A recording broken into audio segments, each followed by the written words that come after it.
The anti-Semitic decision of the International Court in The Hague is a modern Dreyfus trial, and it will end the same way. 130 years ago, the French Jewish officer Alfred Dreyfus was falsely accused of treason by a biased French court. In response to these false accusations, the great French writer Émile Zola wrote his monumental essay, J'accuse. He accused the French court of anti-Semitic lies against an innocent officer who was later exonerated of all guilt. Now an international court in The Hague, also headed by a French judge, is repeating this outrageous offense. It is falsely accusing me, the democratically elected Prime Minister of the State of Israel, and Israel's former Defense Minister, Yoav Gallant, of deliberately targeting civilians. This when we do everything in our power to avoid civilian casualties. We issue millions of text messages, phone calls, leaflets to the citizens of Gaza to get them out of harm's way, while the Hamas terrorists do everything in their power to keep them in harm's way, including shooting them, using them as human shields. The court in The Hague accuses us of a deliberate policy of starvation. This when we've supplied Gaza with 700,000 tons of food to feed the people of Gaza. That's 3,200 calories for every man, woman, and child in Gaza. And these supplies are routinely looted by Hamas terrorists who deprive their people of much-needed food. Yet just in the last few weeks, Israel facilitated the vaccination of 97% of the people of Gaza against polio. This doesn't prevent the court of accusing us of genocide.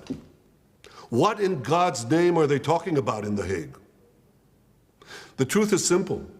No war is more just than the war that Israel has been waging in Gaza after Hamas attacked us unprovoked, launching the worst massacre against the Jewish people since the Holocaust.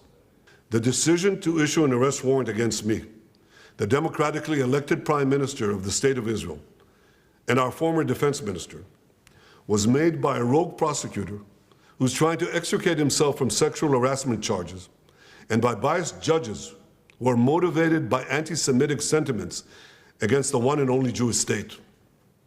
These judges did nothing.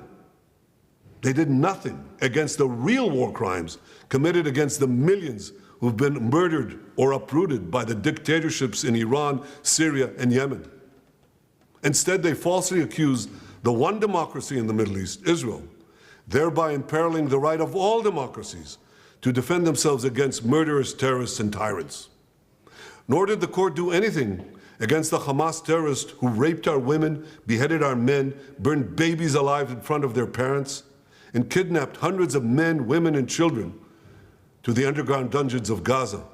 They're still holding 101 hostages, citizens of many lands, including the United States. Come to think of it, the court did issue one arrest warrant against Hamas. Now hear this.